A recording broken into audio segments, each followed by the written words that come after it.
We have covered the Anunakis family, started with Leo and his children, and Leo's grandchildren, except in Belilu, I don't know the name.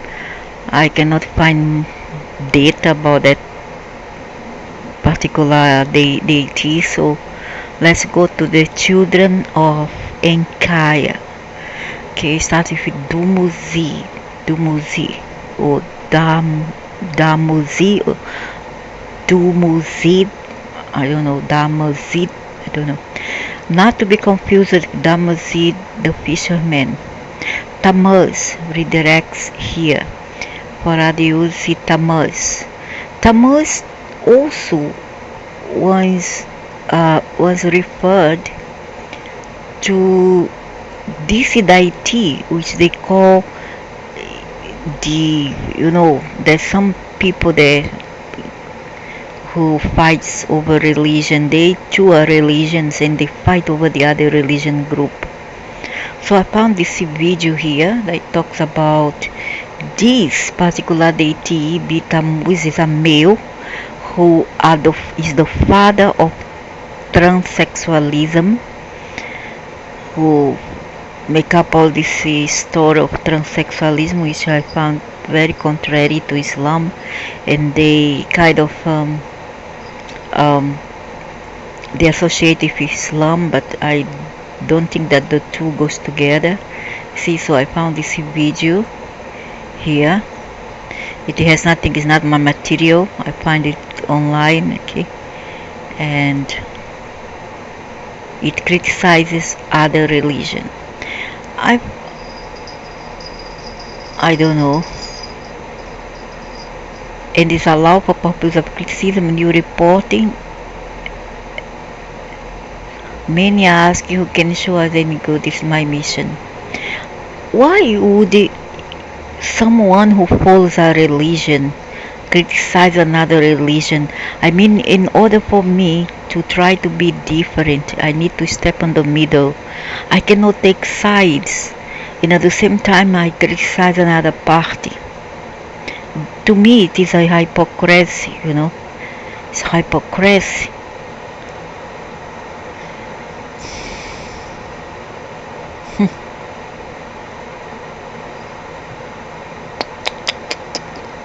How come? Why, if you follow a religion, you want to criticize another? I think exactly because you follow a religion that you fight for another sect of other religion. It's a shame to me. Sumat 03 in the Northern Sea. To me, all religions and dogmas all about the same. No wonder we agnostics and atheists are criticized. Archaeologists discovered identify Allah by name with the story of Lucifer and the mother of harlots. Lucifer is nothing but Enki. Enki is Lucifer. Okay. Inside in Turkey uncovered cuneiform tablets upon which was written the story of Allah. 2000 BC. Show the epic of Atrahasis, revealing that the ancient goddess known as Ishtar, the high Shit, goddess of war. Ishtar is the daughter of Lucifer, Enki.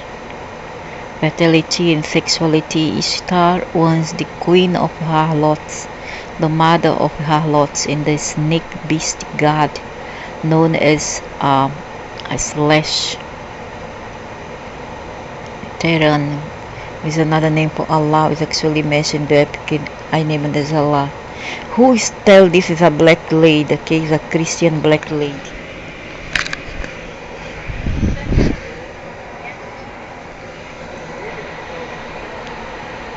Both male and female natures. The same both male and female nature. Now I have to stop right here for a moment. To remind America of its growing sexual identity. I think that they should stop picking on the transsexual whatever. the LGBT group, because we have much more important thing to solve and try to correct in this world, other than people's sexual preference. I think we should leave this group, whether you call it satanic, demonic, leave them alone. I don't think that they are harming nobody. It's your prejudice that are harming yourself, and not this group per se. If you think that these people are defiling morality, and posing a risk to society, models of what it is correct or incorrect, then your prejudices is even worse than this, than what they are doing. Is much worse. Your prejudices is much worse, and your lack of tolerance towards this group is much worse than what they try to express. I don't see why they have to pick up on the LGBT people. I have neighbors who are transgender girls. They were born girl and then become a boy. I don't have a problem with that. I mean, I don't go about stop talking with them because they become a boy, or if you are a boy become a girl. I don't have a problem. I continue respect them, even as they change their name. They change name from feminine to masculine or vice versa. It's their choice. It's their free will. I don't understand how our people talk so much about religion, but they try to forfeit the free will of the people on earth. And now we learn that the original transsexual demonic deity was no other than Allah, and you should.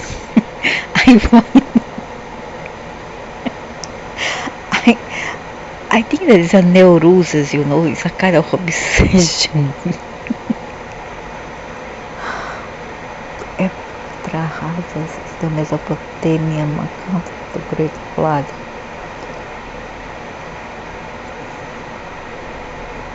I don't care about what the people being, whether they want to become a girl, if a man want to become a girl want to become a boy. I don't care. It's not my business. Even if my children used to become like this, so I will accept it and respect their choice.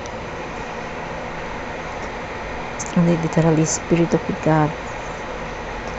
We rather take care of our own morality, our own life, than care about other people's choices. Go and talk about the rapists, the pedophiles. Those are the ones who pose risk to society, to children. Go talk about the zoophilians and not incest people and not these people. So they say it's on Tammuz. Okay.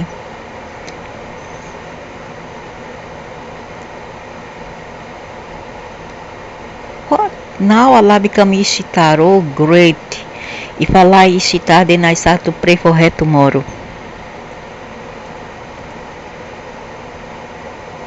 I rather pray for her than pray for Jesus. Anyway, Jesus is could be Dumuzid. He could be the son of Enki, and nevertheless, and he is an Anunakis, and he could be Ashita's brother. What a hypocrisy! Great ignorance with hypocrisy. Lucifer could be Enki. These are all, this is all propaganda in politics to talk about this nonsense war, religions war, and now they are demonizing people on the streets. They are demonizing the LGBT group like If the LGBT group were a criminal, they are not a criminal.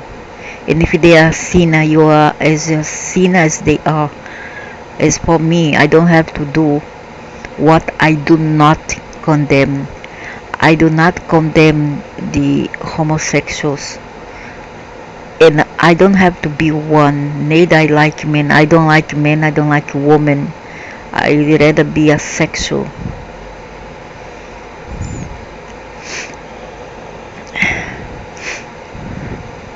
I don't believe, dude. I don't believe. If she's Sita, then she's Jesus' sister. Nevertheless, Jesus is Marduk, Marduk, Marduk, Marduk. Planet Adventist, I still use that symbology. One day you'll see that I'm right. See, I knew it a long time ago, since 2013, to be precise.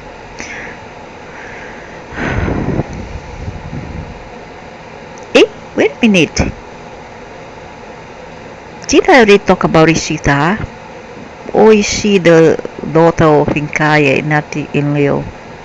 She's in Leo niece.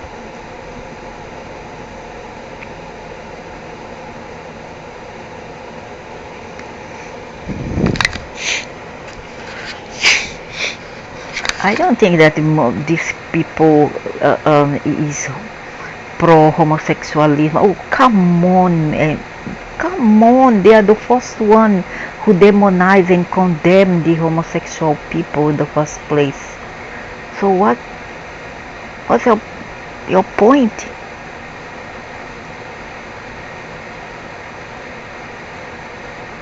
So you should take care of ourselves. Stop condemning other people. Stop criticizing other people.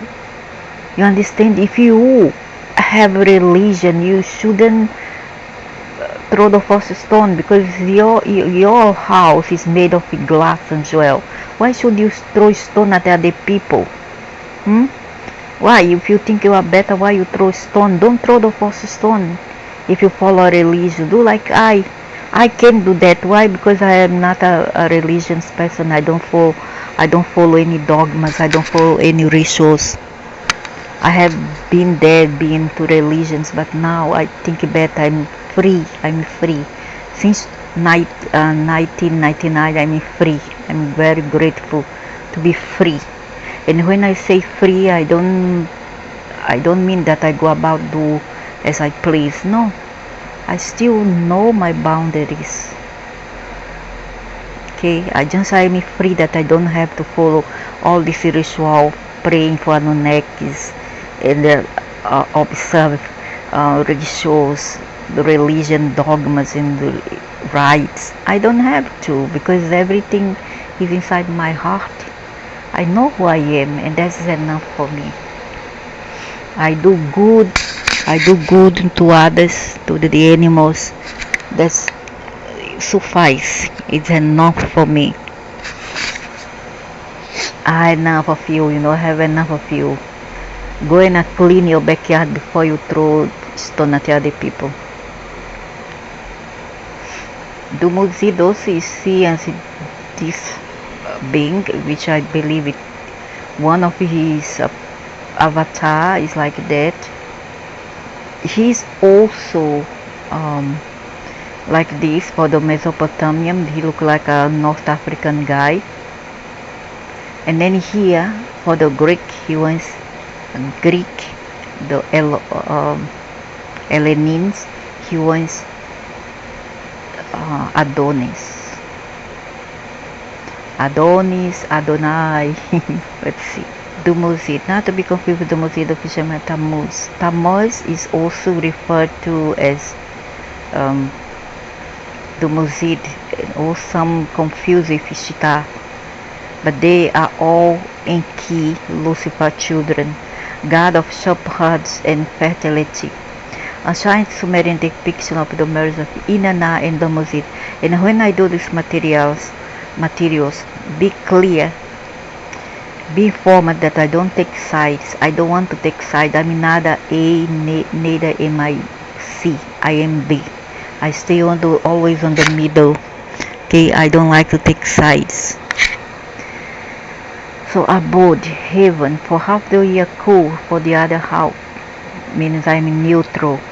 Personal information, parents, Enki, Enkai, and the two siblings, Geshtina,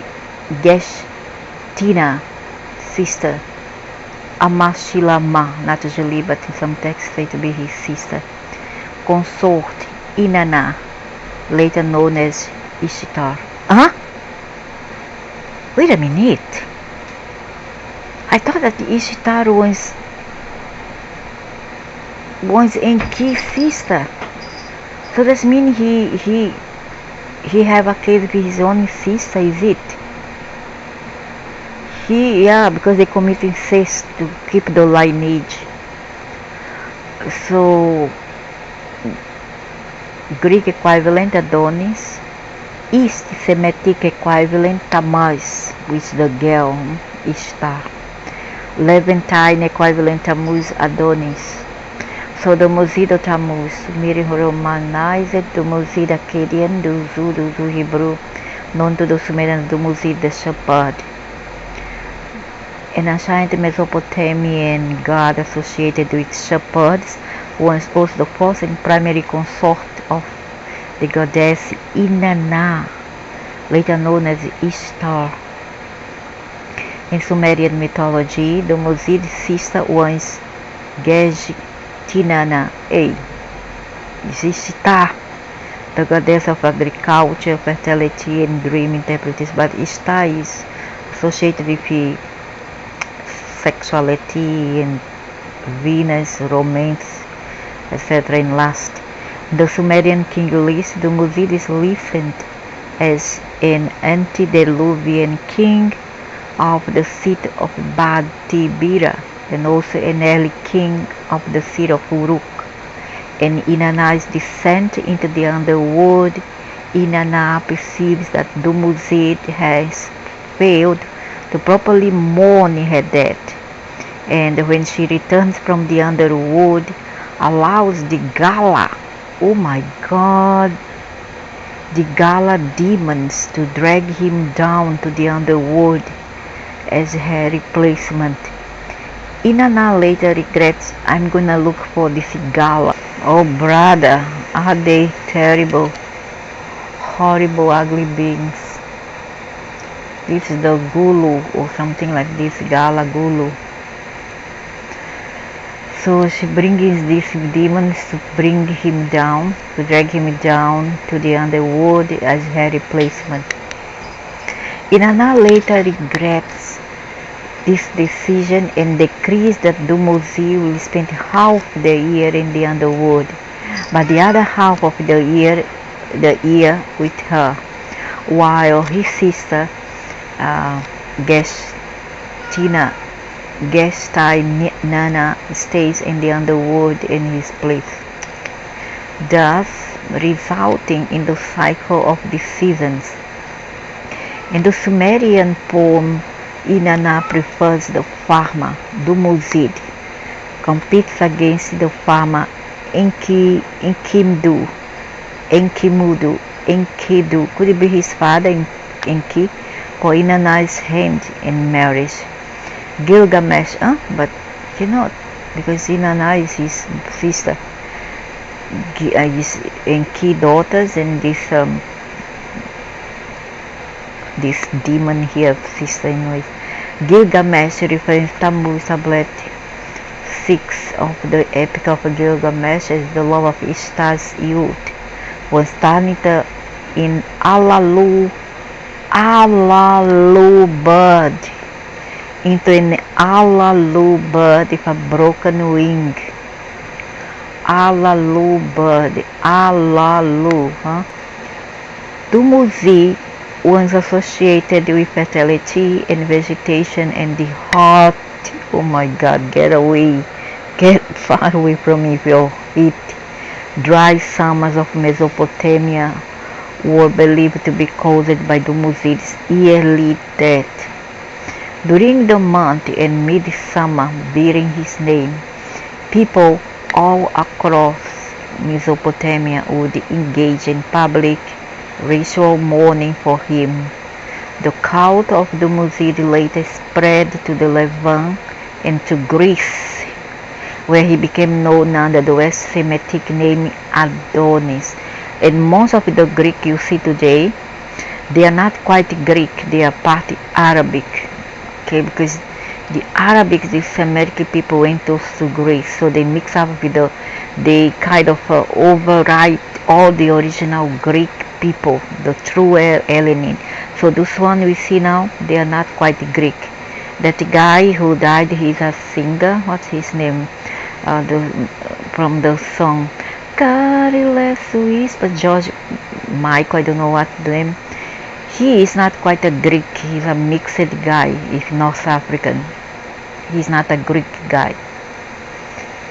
A Greek people would be totally different. I will try to find out who the original Greek looks like. We have here the Ashanti Hellenic people, and what they call it, not wax, is a cast, something like that. And they don't quite look like the actual one which comes from North Africa or Middle East. Not all of them looks like the Arabic like we see today. So Greek ones pretty much part of the Roman. Okay, they are also Latin. Quite the race profile was quite similar, but because of the admixture of the Middle East, they become quite different, shorty, beardy, hairy, darker. Then we have this one, the brown one is Indian, from India, because Alexander the Great went to India. They went to the Middle East, and then they mixed. These people here are all Middle Easterner. They are not quite Greek. Those are Middle Easterner. This one could be, some look like Germanic, because the Germans also went there. Could be half Germanic. The king, the Queen Elizabeth II husband also is a Greek. If I don't make a mistake, he's partly Germanic. This man, he's not quite Greek. He's from South Asia or Middle Easterner. So it's very difficult to find a real Greek nowadays. They are all mixed. Okay, this woman here also is quite North African. Usually their profile is very fair skin, the true one, which is very hard, very rare to find nowadays. They have dark hair to brown hair, light eyes to brown eyes, and a very light skin people. They are not like this one you see here. This is not Greek at all. Those are all mixed people from elsewhere, whose ancestrals from other people, but they embraced the culture because they have an image that Greeks and Romans are dark. No, the new one, maybe not the long time ago ones. So yeah, this guy here is Greek. This one a bit mixed Greek. They usually have fair skin and dark hair, dark eyes, but they are not very dark skinned like this Greek.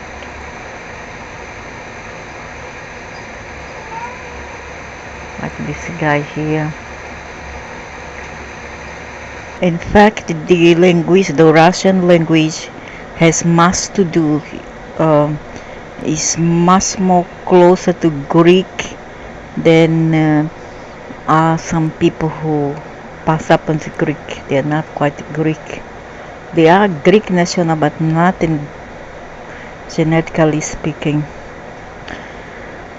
Thus, the cult of Ishtar and Tammuz continued to thrive until the 11th century AD and survived in parts of Mesopotamia as late as the 18th century.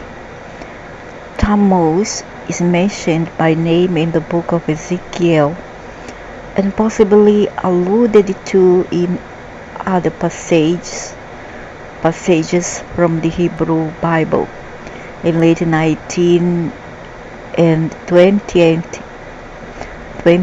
century scholarship of religion, Tammuz was widely seen as a prime example of the archetypal dying and rising god, but the discovery of the full Sumerian text of Inanna's descent in the mid-20th century appeared to disprove the previous scholarly assumption that the narrative ended with Dumuzid's resurrection and instead revealed that it ended with Dumuzid's death.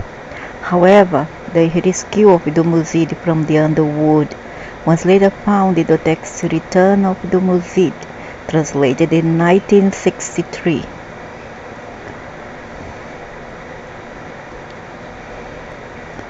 The Assyriologist Jeremy Black and Anthony Green, why they have to have the surname of color, described the early history of Dumuzid's cult as complex and bewildering.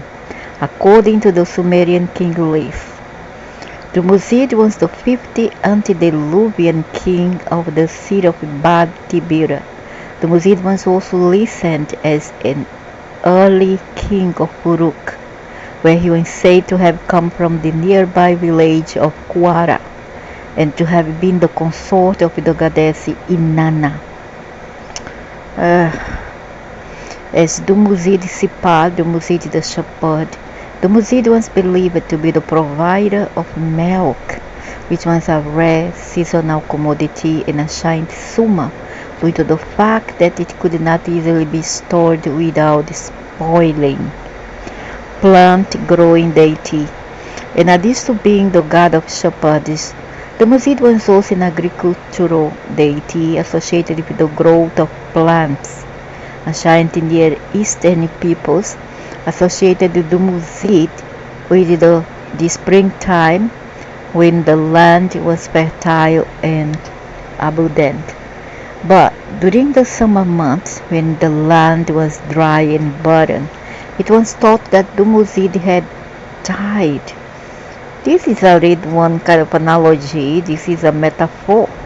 During the month of Dumuzid, which fell in the middle of summer, people all across summer would mourn over his death. This seems to have been the primary aspect of his cult. In Lagash, the month of Dumuzid was the 60th month of the year.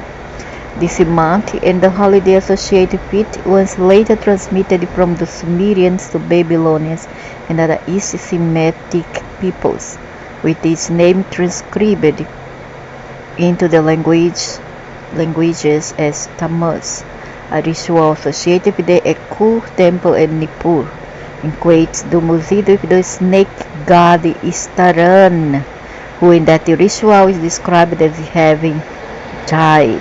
Snake god, hey? Here is the snake's god, Istaran. Ooh, that is scary.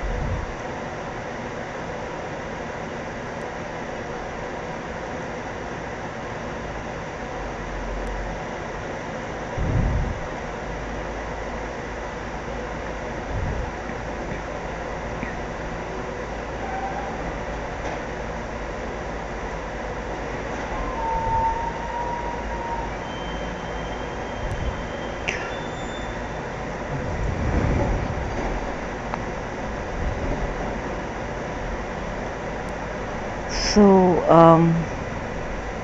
who and their ritual is described until he died. Dumuzid was identified with the god Ama Uzungal Anna, Amma Uzumgal Anna was originally a local god worshipped in the city of Lagash. In some texts, Uzumgal Anna is described as a heroic warrior. As Amma Uzumgal Anna, Dumuzid is associated with the deity poem and its spirits. This aspect of Dumuzid cult was always joyful in character and had no associations with the darker stories involving his death.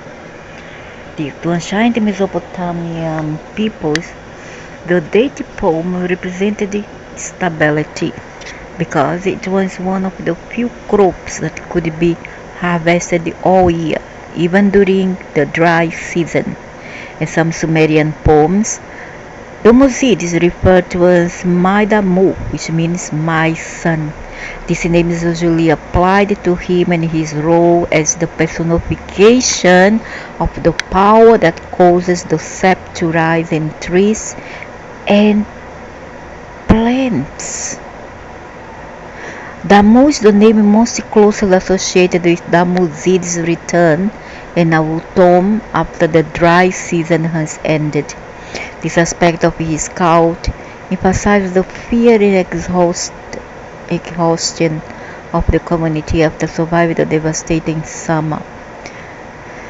Exchange via the nearest religions, Dumuzid had virtually no power outside of his distinct realm of responsibilities. Very few prayers addressed to him are extinct, and of those that are, almost all of them are simply requests for him to provide more milk, more grain, more cattle, etc. The sole exception to this rule is a single Assyrian inscription in which a man requests Tammuz that when he descends to the underworld, he should take with him a troublesome ghost who has been haunting him. The cult of Tammuz was particularly associated with humans, who were the ones responsible for mourning his death. The custom of planting miniature gardens with fast-growing plants such as lettuce and fennel, which would then be placed out in the hot sun to sprout before withering in the heat, was a well-attested custom in ancient Greece, associated with the festival of Adonia in honor of Adonis, the Greek versions of Tammuz. Fennel is very good for the stomach. It's cool down when you have too much heat or diarrhea. Take fennel tea, it's very good. Some scholars have argued based on references in the Hebrew Bible that this custom may have been a continuation of an earlier Oriental practice. The same woman who mourned the death of Tammuz also prepared cakes for his consort Ishtar, the queen of heaven. These cakes would be baked in ashes in several clay cake molds discovered at Mary, Syria, revealed that they were also at least sometimes shaped like naked human. Oh brother, now it gets kinky and spicy. Role in sacred marriage. According to the scholar Samuel Noah Kramer, towards the end of the 3rd millennium BC, kings of Uruk may have established their legitimacy by taking on the role of Dumuzid as part of a sacred marriage ceremony. This ritual lasted for one night on the 10th day of the Aktu, the Sumerian New Year festival, which was celebrated annually at the spring equinox. As part of the ritual, it was thought that the king would engage in ritualized sexual intercourse with the high priestess of Inanna, a man who took on the role of the goddess. In the late 20th century, the historicity of the sacred marriage ritual was treated by scholars as more or less an established fact. but in recent years, largely due to the rise of Peugeot Lampevici, some scholars have rejected the notion of actual sex ratio, instead seeing sacred marriage as a symbolic rather than a physical union. I don't think so. Nothing to do with marriage. Marriage is just an excuse. Marriage to Inanna. Original Sumer tablet of Kut. The poem Inanna prefers the farmer. Begins with a rather playful conversation between Inanna and her brother Uchu. Is it the name Uchu? I don't know. Who incrementally reveals to her that it is time for her to marry. Rather playful conversation between Nana and her brother Uchu. Who incrementally reveals to her that it's time for her to marry. Dumuzid comes to court her along with a farmer named Enki. At first, Nana prefers the farmer, but Uchu and Dumuzid gradually persuaded her that Dumuzid is the better choice for a husband, arguing that for every gift the farmer can give to her, the shepherd can give her something even better. In the end, Inanna marries Dumuzid. The shepherd and the farmer reconcile their differences, offering each other gifts. Samuel Noah Kramer compares the myth to the biblical story of Cain and Abel, because both accounts center out a farmer and a shepherd competing for divine favor, and in both stories the deity in question ultimately chooses the shepherd. A vast number of erotic love poems celebrating the consummation of Inanna and Dumuzid have survived. Two excerpts from a representative example are translated below. Ooh, got kink. So, English translation by Samuel Noah Kramer.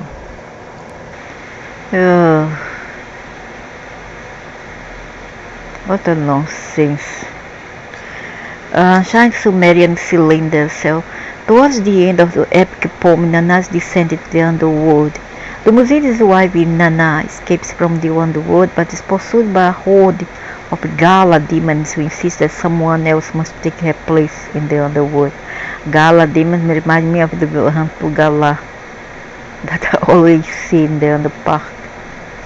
They first come upon Inanna's Sukal named Shubu and attempt to take her, but Inanna stops them, insists that Nishubu is her loyal servant and that she had rightfully mourned for her while she was in the underworld.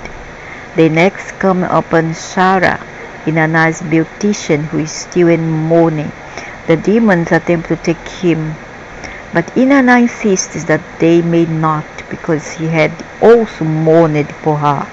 The third person they come upon is Lulal, who is also in mourning. The demons try to take him, but Inanna stops them once again. Finally, they come upon Dumuzid, who is lavishly clothed and resting beneath a tree, or sitting on Inanna's throne, entertained by slave girls. Now you learn, you should know long time ago there is slavery there. It doesn't start in the West.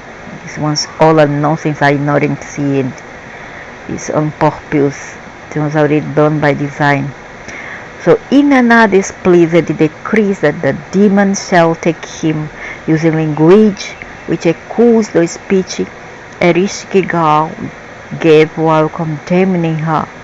The demons then drag Dumuzid down to the underworld. The Sumerian poem, The Dream of Dumuzid, begins with Dumuzid telling Geshitinana about a frightening dream he had experienced. Then the Gala demon, the Hantu Gala, arrived to drag Dumuzid down into the underworld as Inanna's replacement. Dumuzid flees and hides. The Gala demons brutally torture Geshitinana in an attempt to force her to tell them where Dumuzid is hiding. Gestinana, however, refuses to tell them where her brother has gone. The Gala demons go to Dumuzid's unnamed friend who betrays Dumuzid, telling the Gala exactly where Dumuzid is hiding. The Gala demons capture Dumuzid, but Utu, the god of the sun, who is also Inanna's brother, rescues Dumuzid by transforming him into a gazelle. Eventually, the Gala capture Dumuzid and drag him down into the underworld.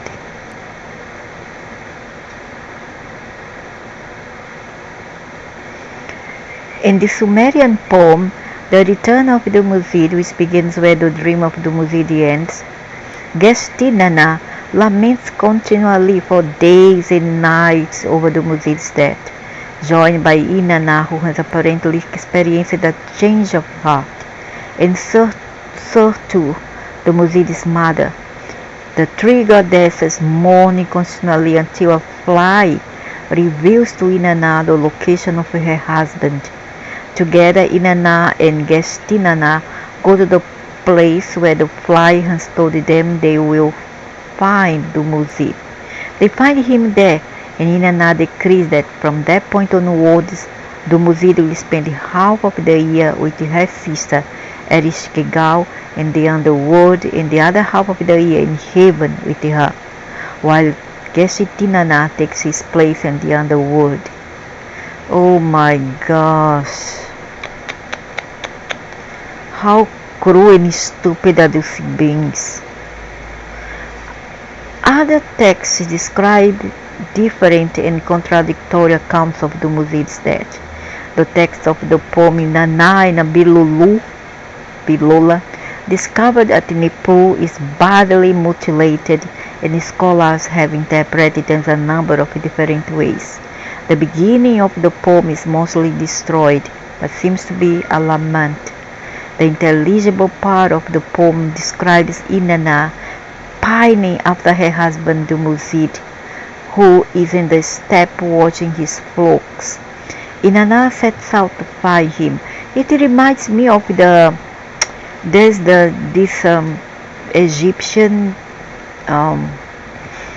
Egyptian fables who speak about the same thing, that somebody kills I don't know who husband, and then she find his bad piece in the Nile, and then she bring it all back together, and then he come to life again. After this, a large portion of the text is missing. When the story resumes, Inanna is told that Dumuzid has been murdered. Inanna discovers that the old bandit woman, hey, Bilulu is a male man, how come it's become a woman's son? What a lie. Woman Bilulu and her son Jirga Gargaya are responsible. She travels along the road and then Lila Bilulu is in Liu son is a male. The woman is this Dumuzid cousin, and then Lila and stops at an inn where she finds the two murderers. Inanna stands on top of a stool, and I think she measures about 1 meter and 1.4 meter, and transforms Bilulu into the watery skin that men carry in the desert, forcing her to pour the funerary libations for Dumuzid. Dumuzid and Gestinana begins with demons, encouraging Inanna to conquer the underworld. Instead, she hands Dumuzid over to them. They put Dumuzid's feet, hands and neck in the stocks and torture him using hot pokers. They strip him naked, do evil to him, and cover his face with his own garment. Finally, Dumuzid prays to Utu for help. Utu transforms Dumuzid into a creature that is part eagle and part snake, allowing him to escape back to Gestinana. In the next known as the most bitter cry, Dumuzid is chased by the 7 evil devotees of the netherworld. Oh my. 7 evil devotees of the netherworld. I'm gonna try to find out who is this trash. Oh brother, it doesn't really exist, It really exists, and they don't normally show their face. They always wear robes to hide their freaky, horrible face. Oh my god, to think that this creature really exists is giving me the creeps.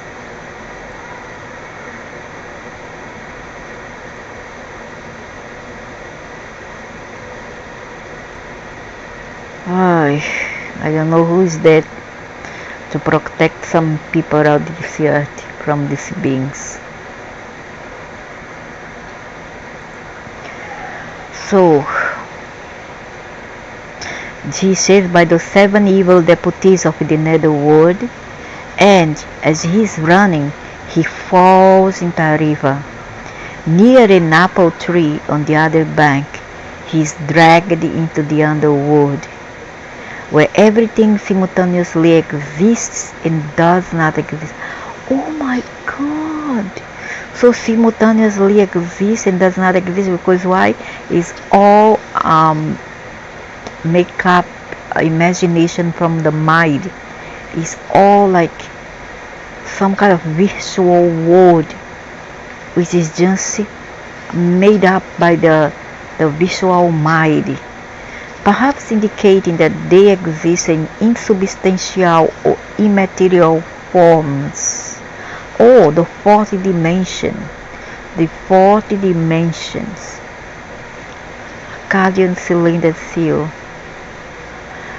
In College of Lamentation for Dumuzid, entitled In the Desert by the Early Grass, describes Tammuz, the dead anointed one, being dragged down to the underworld by demons who blindfold him, tie him up, and forbid him from sleeping.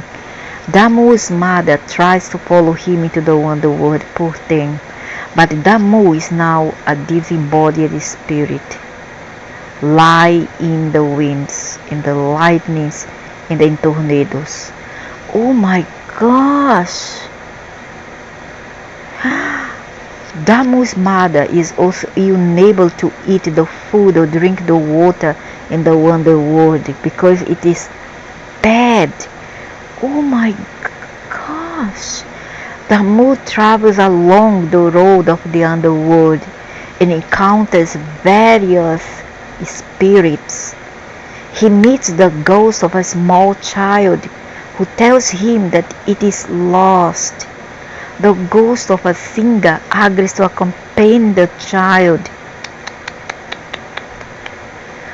Oh my gosh. Tammuz asks the spirits to send a message to his mother, but they cannot because they are dead. And the living cannot hear the dead's voice. That's true.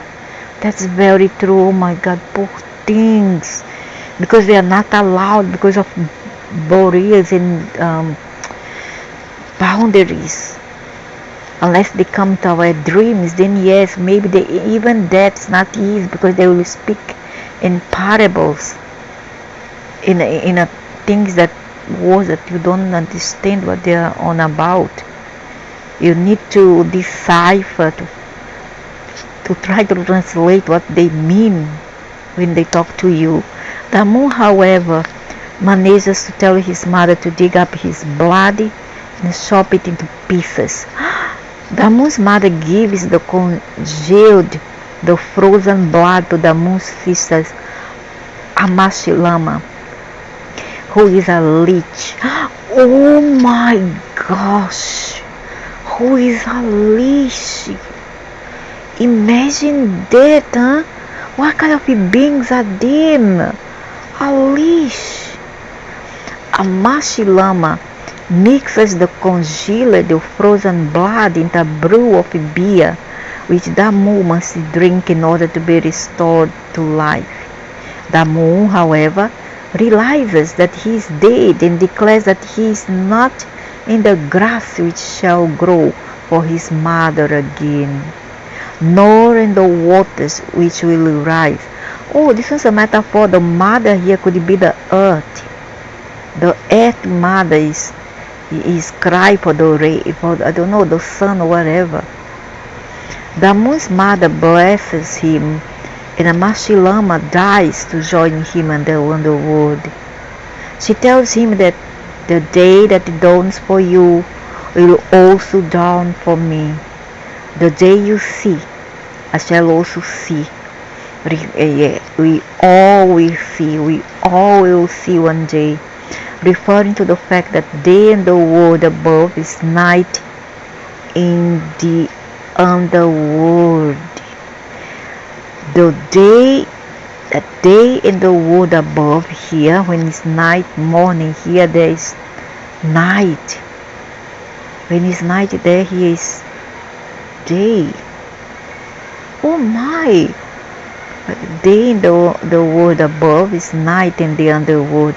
I think of it, there is always night. It's always night. It's the 24 hours straight night, dark, gray, crowded, very like musty, always damp.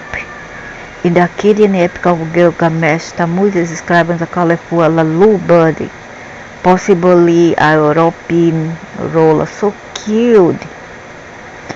In the myth of Adapa, Dumuzid, Adapa is Adam. Adapa, Dumuzid and Ningishizida are the two doorkeepers of Anu. The term Anunakis comes from Anu, the king, the father, the big head of the family, the god of the heavens. He is the king, okay, who speaks out in favor of Adapa, the priest of Yah. Yah is Enki, Lucifer, as he stands trial before Anu. What? Why must Adapa stand trial before Anu? First of all, Adapa never asked to be born. So who are you all to blame the innocent? Nobody has to be born. In tablet 6v1 6 of the standard Akkadian epic of Gilgamesh, Ishtar Inanna attempts to seduce the hero Gilgamesh. Oh my God, son might be a shorty, ugly, and so cheeky, I cannot stand. But he rebuffs her. Good for your face, you are very cheap, very good. This is what cheap woman deserve. A woman and a man must know their place and have self-dignity and not throw themselves about for just anyone. But he rebuffs her, reminding her that she had struck Tammuz, Dumuzid, the lover of her youth, decreeing that he should keep weeping year after year. She who sent him to the underworld, and now she threw herself at the mill. Gilgamesh describes Tammuz as a colorful alalu bird, possibly a European or Indian roller whose wing has been broken and now spends all its time in the woods crying, "My wing, my wing." Oh. Gilgamesh may be referring to an alternative account of Dumuzid's death, different from the ones recorded in extant texts. Extant text? What's this? I don't get what extent. Entun Murga has interpreted Dumuzid as the antithesis of Gilgamesh. Gilgamesh refuses Ishtar demand for him, not demand, advice. The word is advice for him to become her lover, seeks immortality and fails to find it. Dumuzid, by contrast, accepts Ishtar's offer, and as a result of her love, is able to spend half the year in heaven, even though he's condemned to the underworld for the other half. Mehmet Ali Atek further argues that the Tammuz model of immortality was far more prevalent in the ancient Near East than the Gilgamesh model, an account of antediluvian generation in Babylonian biblical tradition. I'm not going to the underworld. They will have to cut me into pieces and then just incinerate me and then do away with this carcass at once.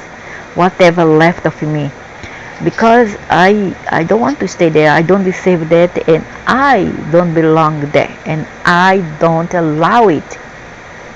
What they gonna do? Kill me again? Kill? So what? William Wolfgang Hallo associates Dumuzid with the composite half man, half counselor, or culture, hero, Apikalu, and Enlilda, and suggests an equivalency between Dumuzid and Enuk and the Sethite genealogy given in Genesis chapter 5. Late worship in the Bible. In Ezekiel, the prophet Ezekiel, shown here in this illustration from Gustave Doré witnesses woman mourning the death of Tammuz. Oh my God, so dramatic. I mean, in ways, what they are mourning is that because as the damn sun comes there like hell, literally like hell in that continent, and burns everything, then all the crops gone, people starve, some to death, the animals also will starve, and a hot sun is no fun. Many people complain about the snow, complain about the cold, but I hate the sun nevertheless too. I just hate summer. I hate the hot sun, and I hate go above 30 like here where I am. Make me vomit and give me a terrible diarrhea. I have been with a terrible diarrhea these days. Why? The damn sun from 25, from 19 goes up to 25, and then from 25 to 33, 34 above overnight, and I couldn't take it. Too hot for me, too heaty. I started to want to vomit and a diarrhea like 10 times non-stop. I couldn't even go out. I have go somewhere or do some legal documents, in the end I can't even move because of the damned diarrhea. Didn't sleep last night of a terrible pain in the intestine, throbbing, vomiting, all because of the damned sun. I just hate sun. The cult of Ishtar and Tammuz may have been introduced to the kingdom of Judah during the reign of King Manasseh, and the Old Testament contains numerous allusions to them. Tammuz, and also headache, a terrible headache. Then he brought me to the door of the gate of the Lord's house, which was toward the north, and behold, there sat human weeping for Tammuz. Then he said unto me, Hast thou seen this, O son of man? Turn thee yet again, and thou shalt see great abominations than this. And you look like you have an orgasm seeing this and doing this. Aren't you so? You look like that you have an orgasm seeing sufferings. So listen of the children and the animals here in this. Not only here, we are still okay compared with those who live below the earth. We are much better, in a much better condition, and say than those poor things who live there on the whole earth. And there's some idiots there over there who deny the existence of the whole earth, when it is 100% real. I can attest for it, I can vouch for it, because in 2013 I went there to the whole earth, and I have seen what look like caves networks. A lot of the cave, there's even a sea. I've seen a sea, but it's not like as bright as here. And I have seen a woman, I don't know what they called her, Snow White, but her skin was very pale, like my skin, like that, pale skin, and her hair was black. It's black, long black hair. She's not like Chinese or the Oriental. She's really like, European race. And she have features, all that. She's slim, a bit like 1.7 meter, 1 meter 70, or more or less 5. I don't know how many inches, 5.6, something like that, 5.6 meter. Not say meter, but 5 inches tall, feet tall. And she was there, and she saw me and kind of said, do you want to make the rich in life? And I kind of say, who don't want? And then around her a lot of doctors, she say, okay, I can bestow upon you this. But she wants to talk mentally, she wants telepathically. It's not like verbal through her lips. She wants thinking. She wants her words come to my mind. So she said, I can grant you this wish. However, there's a request. Say something. There's an exchange. I say, what? She said, you give me one baby. That means get pregnant and give her, offer for her a baby. So that means I go through 9 months again pregnancy just to give her entire baby. No way. Or she say, if I don't want to get pregnant, I give her my son, who back then he was around 17, 16-year-old. She say, give me your son. I say, no, thanks, bye. And I got away from there because I don't have patience. You are goddess. I think she is Shita. You can be a goddess, you can be whatever. I don't care. Don't come if you don't say it to me, because I get fed up. Ezekiel's testimony is the only direct mention of Tammuz in the Hebrew Bible, but the cult of Tammuz may also be alluded to Isaiah. Because you has forgotten the God of thy salvation, and has not been mindful of the rock of thy strength. Blah blah blah blah blah blah blah blah blah. Therefore shall thou plant pleasant plants, and shall set it with strange sleeps. And the day shalt thou make thy plant to grow, and in the morn shalt thou make the seed to flourish. But the harvest shall be a heap in the day of a grief, and of the spirits. Go to hell. I have no, I have no patience with all this nonsense. You want to pray for this kind of a demon? It's a demon. You are not God, man. If you want to give people punishment, all this, you are not a God, you are a devil. And I tell you more, before you all come here, you already exist my ancestral world in here, and that's it, man. I don't change my mind about it. Okay, you all come from the cosmos, from the bottom of the black hole. You all came from the black hole. All your gods come from the black hole. They come from the bottom of the hell of the black hole, and then they come here to become a big boastful God. Not with me, man. I tell you more, with you or without you, I still live by the grace of the cosmos, who has created me. And this cosmos has no gender, has no name. It's nothing. It is the nothingness here. It is the everything. And that's where I come from. And that's it. And after I die, you can do whatever you want to do with this carcass you created, because it doesn't represent what I am in nature. Finish. To me, nobody can. I'm more powerful and finish. And when you say I'm powerful, it's not about this stupid carcass body I carry. It's more than that. My mind is very powerful. Not say even my mind, my spirit, my neutrons and electrons are very powerful. I'm not talking about this body, I'm not talking about this spirit, whatever. I'm talking about something else, the electrons. This passage may be describing the miniature gardens that human would plant in honor of Tammuz during his festival. All the non-sacrifices made in the gardens, which may also be connected to the cult of Tammuz. What sacrifice that idiots witches from hell did?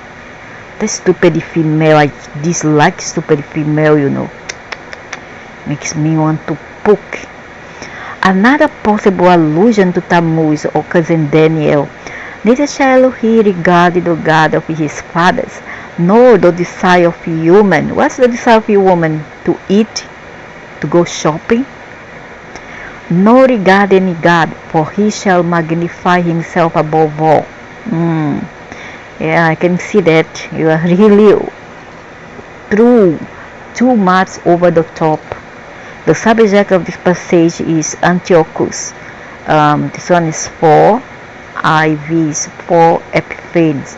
And some scholars have interpreted the reference to the one desired by human, by stupid human. And this passage is an indication that Antiochus may have persecuted the cult of Tammuz. There is no external evidence to support this reading, however, and it is much more probable that this epithet is merely a jibe at Antiochus' notorious cruelty towards all the human who fell in love with him. Very good. I love it when this happens to this speech, because they deserve it. Some human, I tell you, they don't have dignity, they don't have self-respect, and they deserve what they have. Because you are treated, human, you are treated the way you want to. Okay? It's you who commands the respect. It's you who says what you want, okay, or what you don't want. No man shall force you to do and be what you are not. If you but put up with that, with all this cruelty, all those abuses and bullies, is because you are an idiot person. Okay, blame you because you don't know how to be strong and intelligent. It's all takes intelligence and dignity also, and self-pride and self-resiliency. Some human, unfortunately, they live under the man's shadows. They cannot go to a market without a meal. They cannot stay at home without a meal. Okay, they cannot sleep without a meal. And then later they complain about the treatment they get in the end. Because when you are too stupid, you give your power to third parties. What do you expect? They will take advantage of you. Because you see you as a desperada. You are too desperate. Okay? So blame you as a female. Blame you. The Hebrew Bible also contains references to Tammuz, consort Inanna e Shitar. Jeremiah mention the Queen of Heaven, who is probably a syncretism of Inanna Ishtar and the West Semitic goddess Ashtar. The Song of Songs bears strong similarity to the Sumerian love poems involving Inanna and Dumuzid. Some they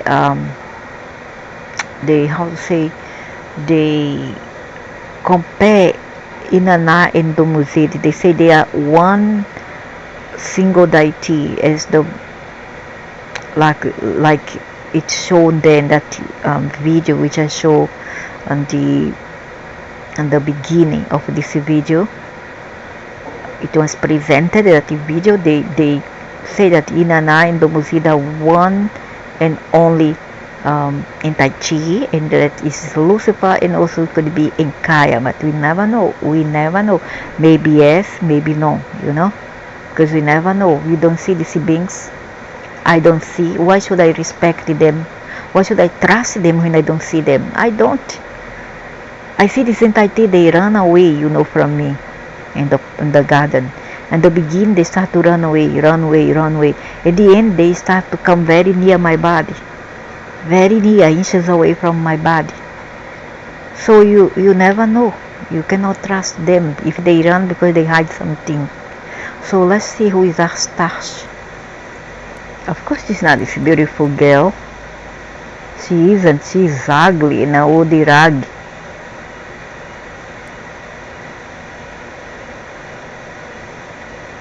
She's not like that at all.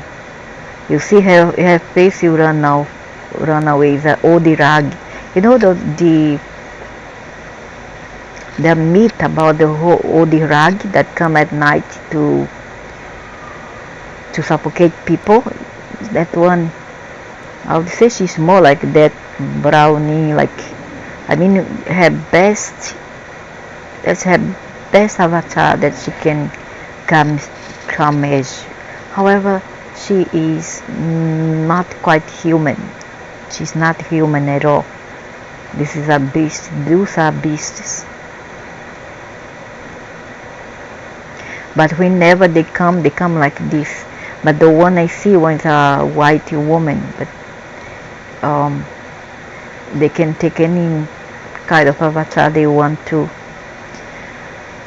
So the Song of Songs bears strong similarities to the Sumerian love poems involving Nana and Dumuzid, particularly in its usage of natural symbolism to protect the lover's physicality. Who is she that looketh forth as the morning, fair as the moon, fair, fair, fair, fair, really? Fair as the moon, clear as the sun, and terrible as an army with banners, is almost certainly a reference to Inanna Ishtar. She's not fair at all. She's not white. Fragment of the article red figure wedding veils showing women climbing ladders up to the roof of the house carrying garlands of Adonis. The myth of Inanna and Dumuzid later became the basis for the Greek mythology myth of Aphrodite and Adonis. The Greek name is Adonis. Greek Adonis is derived from the Canaanite word Adon, meaning Lord. The earliest known Greek reference to Adonis comes from a fragment of poem by the lesbian poet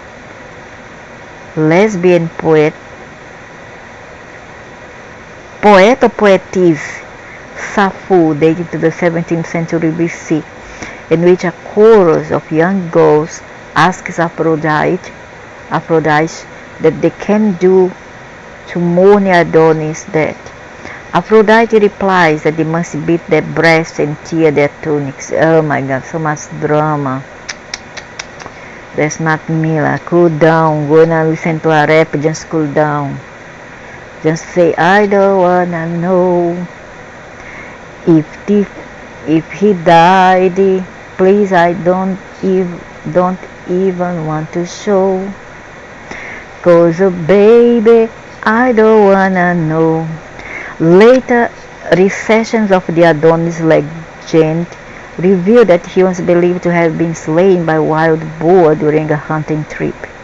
According to Lucian's the Assyrian, each year during the festival of Adonis, the Adonis River in Lebanon, now known as the Abraham River, ran red with blood. Oh my gosh, so much drama. I don't like all this drama, In Greece, the myth of Adonis was associated with the festival of the Adonia, which was celebrated by Greek women every year in midsummer. The festival, Greek woman with the face of a North African. The festival, which was evidently already celebrated in Lesbos by Sappho's time. Lesbos is a Chios in Greece, where have only human who like women, seems to have first become popular in Athens in the mid-5th century BC. At the start of the festival, the human would plant a garden of Adonis, A small garden planted inside a small basket or a shallow piece of broken pottery contains a variety of quick-growing plants. That's beautiful. Such as lettuce and fennel, and even quick-sprouting grains such as wheat and barley. So beautiful. The human would then climb ladders to the roofs of their houses, where they would place the gardens out under the heat of the summer. No way, the plants would sprout in the sunlight, but wither quickly in the heat. Of course, who can take this hell sun, devil's sun, this one? Then the human would mourn and lament loudly over the death of Adonis, tearing their clothes and beating their breasts in a public display of grief. The 3rd century, the hot sun and the summer really make me tear off my clothes and then beat my breast in disgust and anger, because people can become very agitated during this hot weather. The 3rd century BC poet Euphorion of Chalcis remarked in his Hyacinth that only Cocytus washed the wounds of Adonis, surviving the Christian era.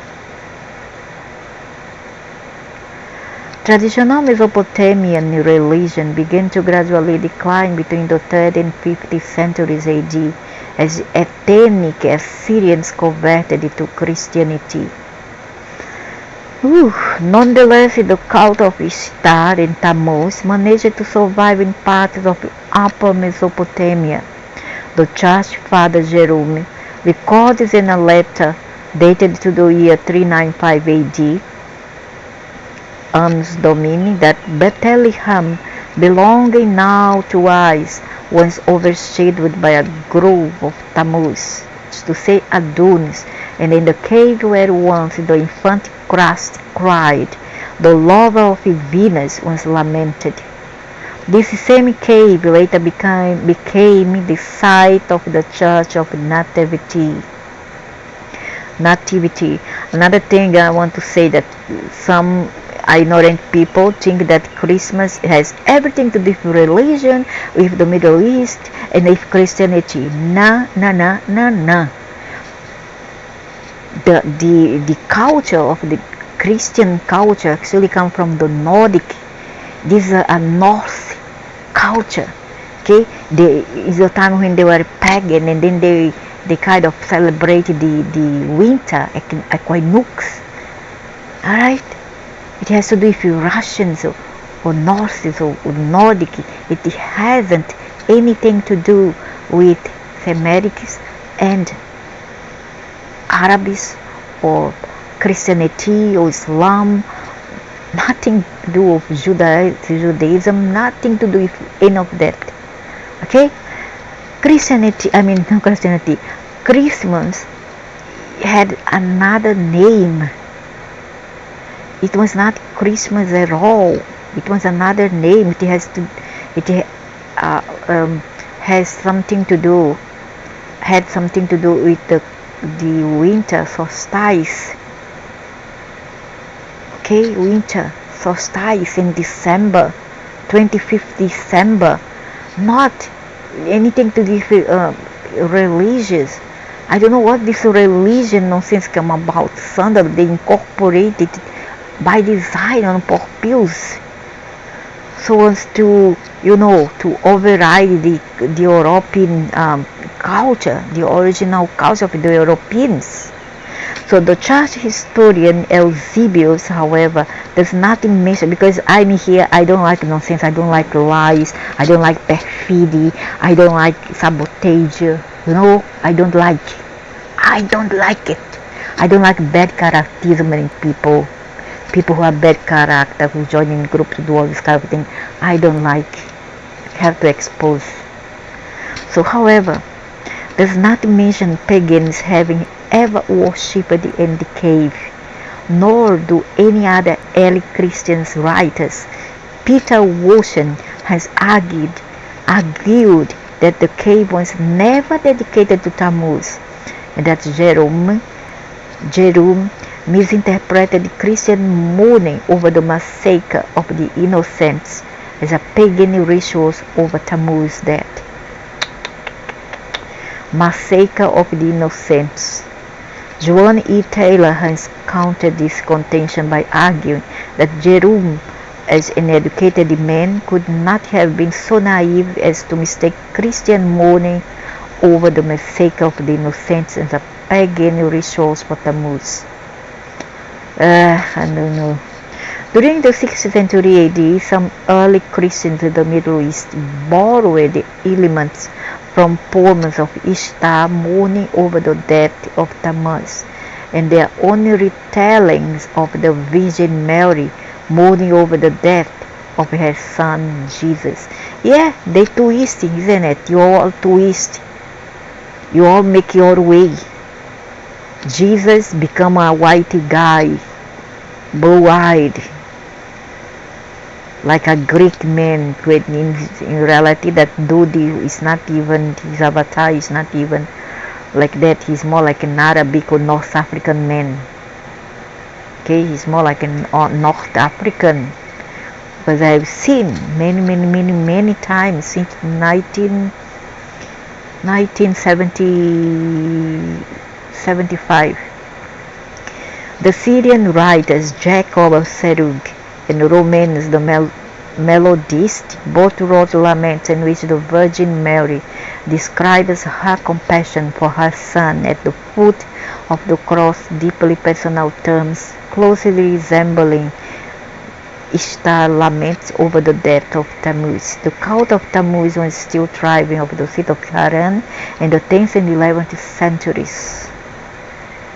Tammuz is the month of July in Iraq, Arabic and Levantine Arabic. Jesus is like that, North African man, same skin color, like pardo, like this, so yellowish. The hair is dark, dry, very like, how to say, coarse. Beard, that's the avatar he like. So, Assyrian calendar and Jewish calendar is referring to Tammuz appear in Arabic literature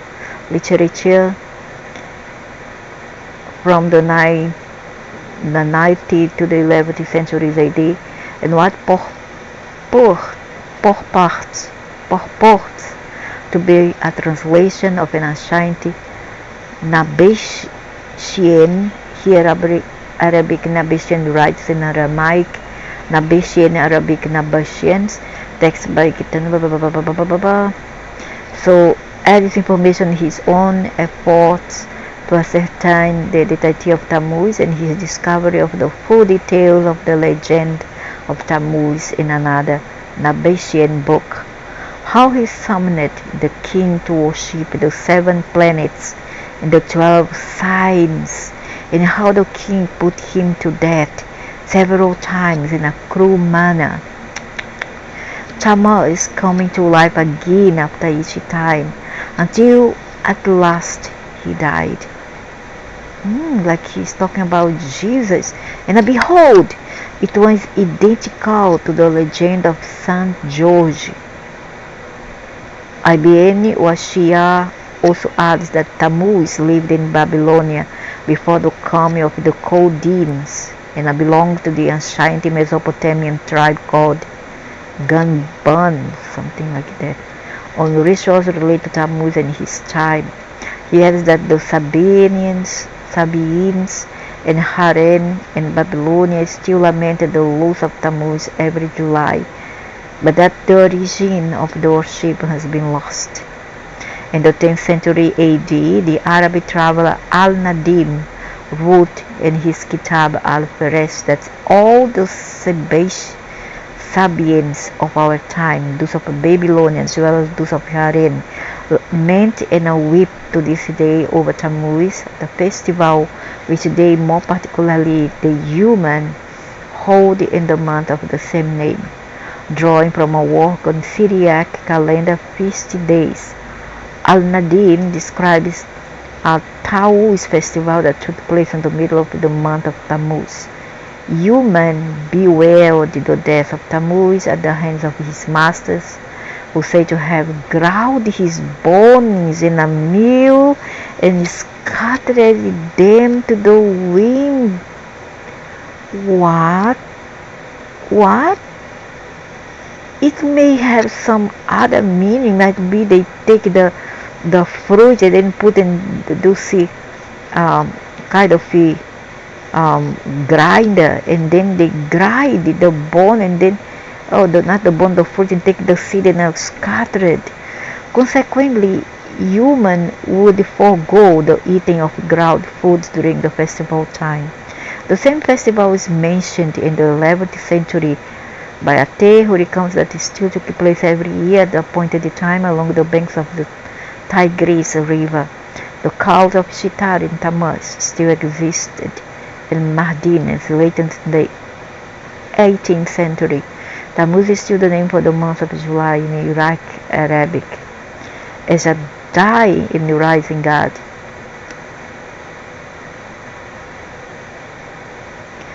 The late 19th century Scottish anthropologist Sir James George Fraser wrote extensively about Tammuz and his monument to study of comparative religion, The Golden Bough, the first edition of which was published in 1890, as well as the later works. Fraser claimed that Tammuz was just one example of the archetype of a dying and rising god.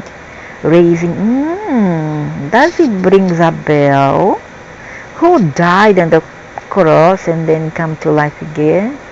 Found through all cultures. Fraser and others also saw Tammuz, Greek equivalent Adonis, as a dying and rising god. Origen discusses Adonis, who he associates with Tammuz, and his selector in Ezekiel comments on Ezekiel, noting that they say that for a long time certain rites of initiation are conducted.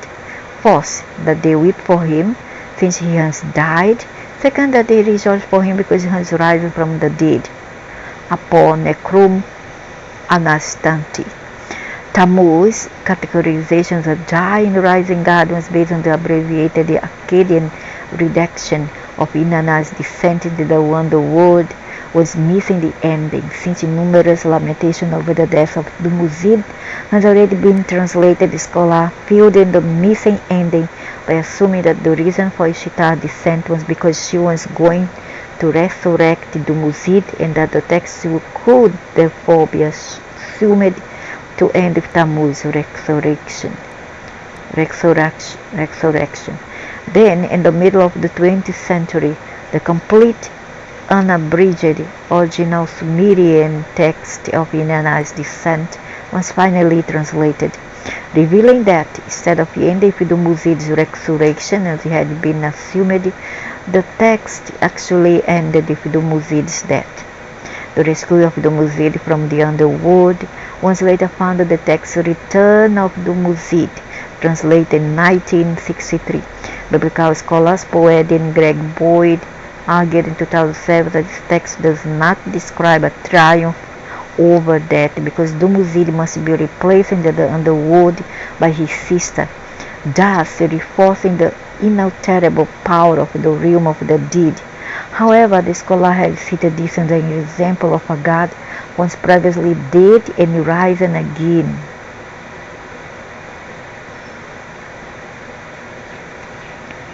Oh, brother!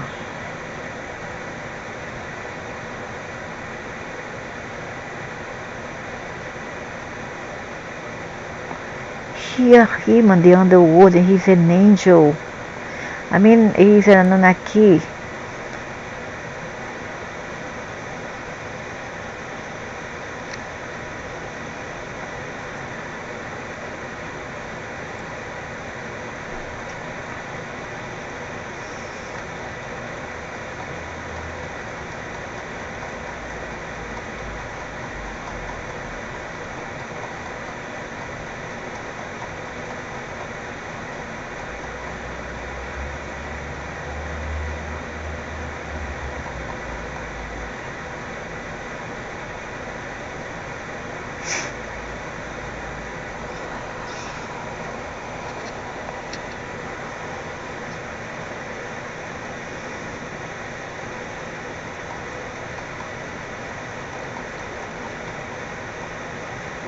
The references to the cult of Tammuz preserved in the Bible in Greco-Roman literature brought the story to the attention of Western European writers. The story is popular in early modern England and appears in a variety of works, including Sir Walter Raleigh's History of the World and Charles Stephen's Dictionarium Historicum.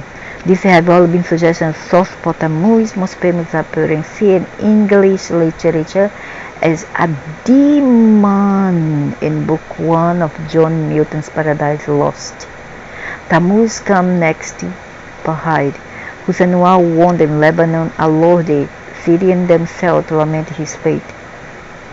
An amorous ditches all summer days, while his smooth Adonis from his native rock ran purple to the sea, supposed with blood. But Tammuz yearly wandered, the love tale infected Sion's daughters with the like heat. Ooh! Whose wanton patience in the sacred porch Ezekiel saw when by the vision lit, his eyes surveyed the darkened latrines of alienated Judah. Oscar Wilde Kermack. And then each pigeon spread its milky van. The bright car soared into the dawning sky, and like a cloud, the aerial caravan passed over the Aegean silently, till the faint air was troubled with the sound from the wind mouthed the call on bleeding Tammuz all night long. So from Nisar and Nihursag Enki born to Nama, so Utu Nikura, son of Enki. They say Negal is the son of named Enlil. So who is right? Ningal, maybe daughter of Enlil? Maybe, so you're not sure. Enlil Inanna, possibly also daughter of Enki, of Enlil, Enki of Enlil, or of En. Inanna, I think she's the daughter of Enlil, but she have a cave with her own uncle who is Enki. Dumuzid, maybe son of Enki. Maybe. Baba born to Uras. Ushu, Nikigal married Nego.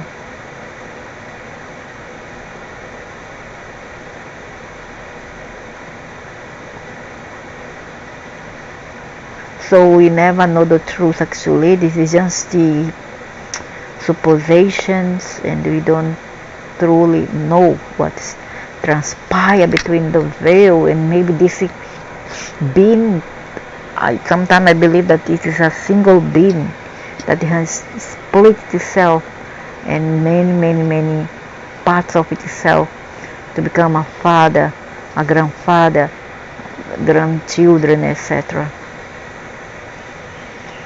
So next we're going to another son of Enki.